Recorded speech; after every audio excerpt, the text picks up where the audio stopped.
Hey everybody, this is Matt Atkinson, and you're watching Forward Gettysburg with Aaron Smith.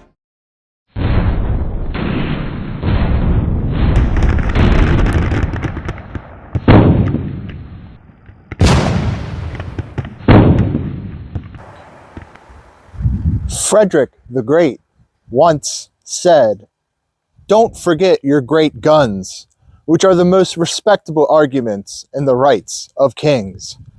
And though on July 1st, 2nd, and 3rd of 1863, kings weren't arguing, rather two sides of the nation, the North and the South, and both sides remembered to bring their great guns. For Forward Gettysburg, my name is Aaron Smith, and today we're discussing artillery, cannons, how they were used, how they were operated, how they worked. And this is by far one of my personal favorite aspects of the American Civil War. So sit back, relax, and I hope you enjoy this episode of Forward Gettysburg. So I'm currently standing between two excellent examples of a Civil War cannon. In front of me is the 10-pounder Parrott gun, a gun made of iron. Behind me is the 12-pounder Napoleon, a gun made of bronze. It was named after Napoleon III, who used similar cannons to that design throughout his fighting in France.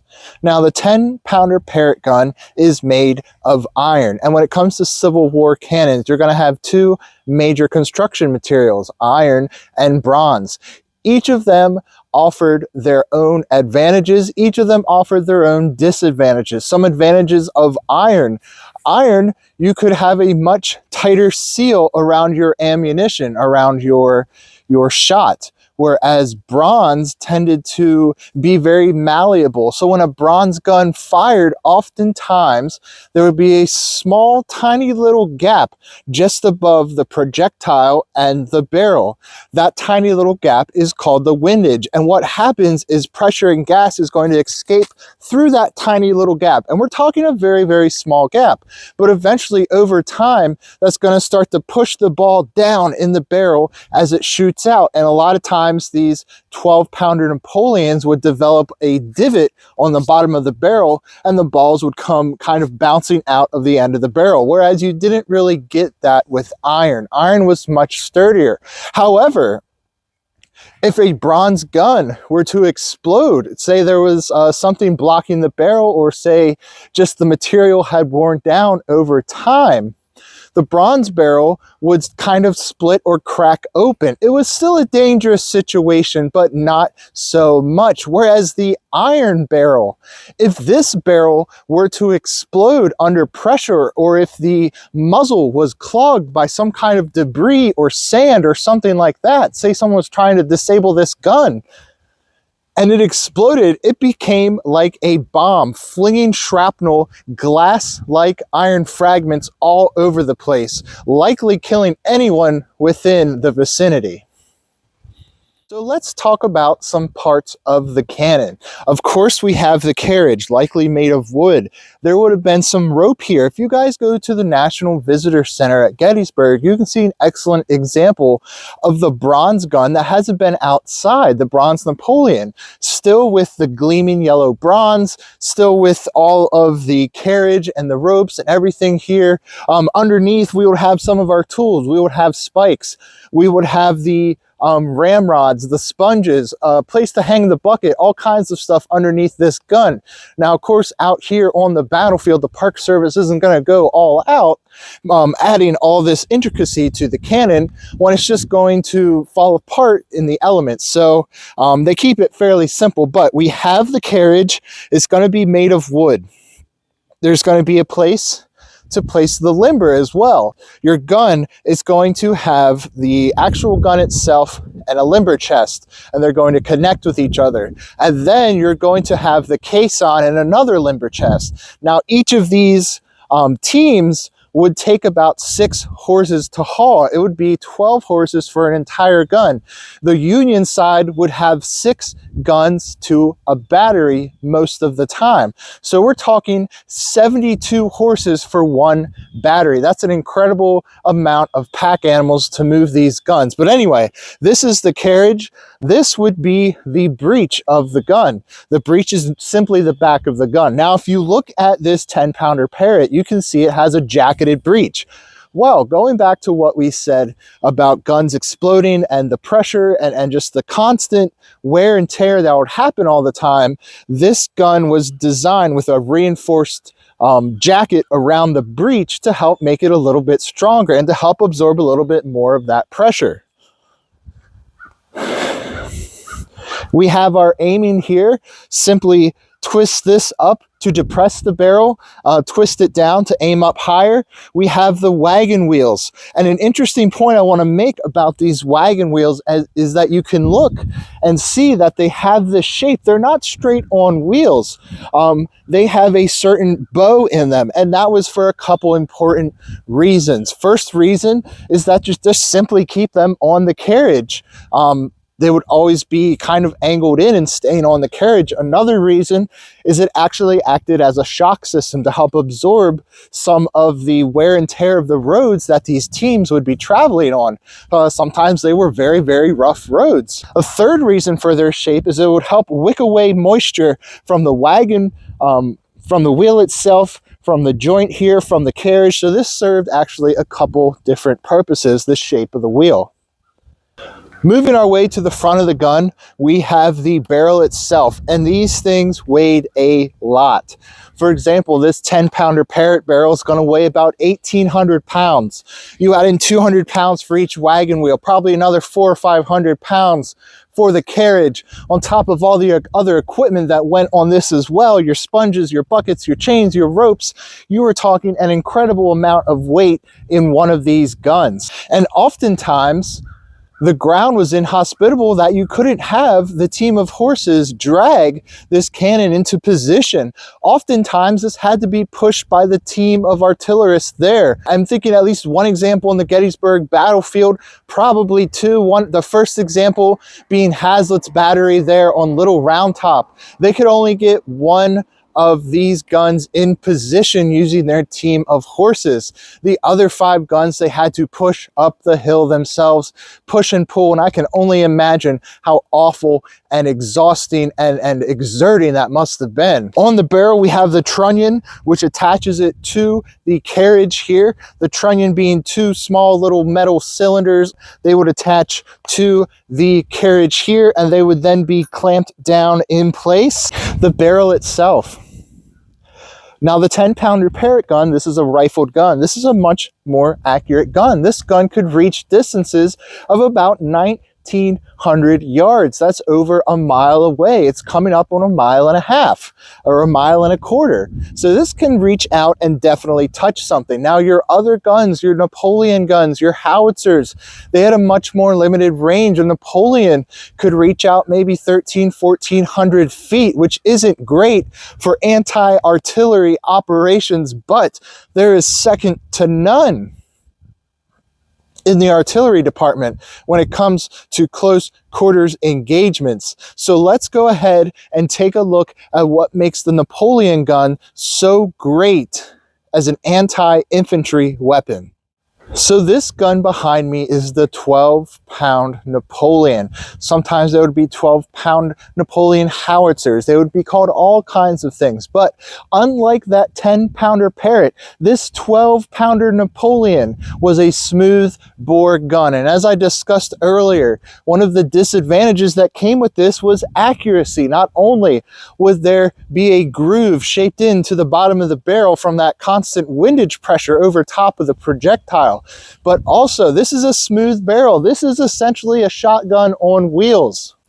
And this was particularly devastating at close range. Whereas your 10-pounder Parrott is excellent for anti-artillery operations because it can reach out and touch the enemy artillery over there on that ridge. This is more than likely just going to produce a bunch of smoke and noise and send a cannon ball bouncing on the ground into the dirt. But within 800 yards against infantry, this was an absolutely devastating weapon. This was like having a a 1,400-pound shotgun on the battlefield, and it could shoot all types of ammunition. Yes, your rifled guns had certain kinds of grape shot and canister and all this type of things, but this was especially devastating out of a 12-pounder Napoleon. At 30 yards, you would have a spread of about 30 feet. And as you make your way out from 30 yards, that spread goes wider and wider, sending these small projectiles, these small 1 ounce of lead projectiles out into the enemy, mowing down columns of men. This was absolutely devastating and was used to a horrifying effect on Civil War battlefields all over the nation, not only here at Gettysburg. So let's say this gun just fired a round and we're with the artillerymen and we're going to reload it. What would that process look like? Well, first off, you would have a man with a thumb protector. It would be a small piece of leather shaped like a thumb for the thumb to go in. That thumb protector would go over the vent of the gun. And the reason he put it over the vent of the gun was that when the sponge man is going to stick his sponge in water, take it out, rinse it off, and when he's going to sponge at the front of this gun, he doesn't want any leftover sparks going down this barrel causing a fire or anything like that. And they had to wear these leather protective little thumb protectors. Otherwise, there would be sparks and flames and everything that would go up through this vent and cause severe burns. In fact, over on Cemetery Ridge during July 3rd, after he had been wounded, Alonzo Cushing was using some of his last energies of his life to man the guns and continue firing into the oncoming Confederates. And the only thing he had was this dusty old beaten, worn to hell leather thumb protector that barely even protected anything. So he was just putting his thumb bare skin on that barrel. And as they sponged it, it said that Alonzo Cushing was burned down to the bone by the flames and the sparks and everything that was still left in this gun after it had been fired. Obviously not this gun, but you get what I'm trying to say, that this was some extreme heat, extreme pressure going on here, and it could easily cause burns without that small leather thumb protector. So the thumb man is going to put his thumb over top of the vent, and the vent is going to be a small, literally a vent over top of where the powder would go. So now the sponge man has sponged the gun. Now we're going to place the charge and the round, and oftentimes they came packed together. And the rammer is going to ram this powder followed by the ball or the case shot or the canister shot or the grape shot or what have you. It's all going to be packaged together. And they would have grabbed that from the limber, which would be some odd yards behind the cannon. Obviously, you don't want to have your limber close to your cannon because the enemy's cannons are going to be firing at your cannon. And if they hit a limber, awesome. They just hit an enormous bomb that is going to take out a huge part of your battery. So he's going to ram the charge home. Now these guns, because they're bronze and because they would have expanded, they would have had about 2 pounds of powder. It would be a 2-pound charge. Other guns, such as the 10-pounder Parrott gun we were looking at earlier, might have a charge of only 1 pound or 1.5 pounds. Again, iron is a much less forgiving material, so they needed less powder compared to the bronze guns. So he's going to ram home the powder. Then you're going to have a man behind the cannon, very likely the thumb man, and he's going to have a small little spike on the end of a long piece of iron, and that's going to go into the vent. That is going to poke open the powder charge bag so that the fuse can be placed into it. An excellent, awesome way to disable your cannon is to take that small little iron poker and break it off in your vent. Now you have no way to fire your gun. There were ways that they could fire it, but it made it much, much less effective. After about 500 rounds, it's said that the vent would warp to a size of about 3 inches just from the constant pressure and flames and sparks and everything going on. Now you could no longer effectively cover your vent while loading your gun. So what was introduced was a removable vent that could come out of the gun and be replaced with some ease. So we poke our charge of powder, and then we're going to stick a friction primer and fuse in it. That's that long string that you see where they pull it and the gun fires. Now, as they pull it, there's going to be friction in that primer that lets off a spark and some flames, which is already in your powder, causing this gun to go off and fire. Now, the artillery team would be doing this all at the command of a lieutenant or a corporal or a sergeant, whoever was in charge of their section of the battery. Fire, sponge, load, make ready, aim, fire, and so on and so forth. A well-drilled artillery team could fire one round every 25 seconds. So currently I'm on Munchauer's Knoll, which is a small hill just north of Little Round Top. And so we know how to fire our guns, we know how to load it, we know all this kind of stuff. Now we're going to aim, and we're going to adjust up and down on this cannon here. We're going to use this aiming screw here to either aim up and aim down on our cannon, and we're going to find a target. And that comes into the next topic I want to discuss, is artillery placement. You want to make sure that you place your artillery in a position where you can actually see what you're aiming at, because ammunition is so valuable, and that rings true here at the Battle of Gettysburg. Ammunition is a finite resource for both armies here. Now, Robert E. Lee had his supply wagons with him, whereas George Meade, who had been in a rush to come up and bring all his corps forward, had most of his supply wagons down at Westminster. There were some wagons here, ammunition wagons, some other wagons as well, but not as much as if he had brought all of his wagon trains forward. So ammunition is a finite resource, and we don't want to waste our ammunition. Not only are we going to tire ourselves out, but it's not going to hit anything. So when the enemy does attack, we're going to be stuck pretty much useless here. So let's take a look at the area behind us. We have Houck's Ridge, Devil's Den in the distance, the Valley of Death here. We have an excellent view of the Plum Run Valley. This is a fairly decent spot for artillery. Not only that, but this is a relatively flat, small little knoll. So when these guns are fired, they are going to recoil. Of course, basic physics, everything has an equal and opposite reaction. So when we fire a 12-pound projectile out of this rifled cannon, that 2 pounds, 1.5 pounds of powder is going to send this bad boy flying back. And it could fly back 8 to 12 feet. Well, we're not going to take the time to bring the horses up, limber it back up, bring it forward, take the horses out. No, we've got to charge and fire the next round in 29 seconds. So there's going to be a team of about 6 to 8 of us that are going to have to wheel this gun back into position. And like I said earlier, these are not lightweight things. This looks like a contraption out of a modern day strongman competition. So 8 of us are going to have to wheel this contraption, this cannon on top of the carriage with the wagon wheels, all weighing hundreds and hundreds and hundreds of pounds, over a ton of metal and wood. And we're going to have to push that forward back into position while people are preparing to fire the next round. Artillery plays such an important part of the Battle of Gettysburg. The placement of artillery plays a key part in the battle here, especially on July 2nd. Dan Sickles, as I've gone over in some length and some detail in previous videos, Dan Sickles is obsessed with moving his corps forward to the peach orchard from the original spot along Cemetery Ridge, running down and resting somewhere in this area on the north slope of Little Round Top. Dan Sickles is down in what's described as Sickles Hole. He can't see anything.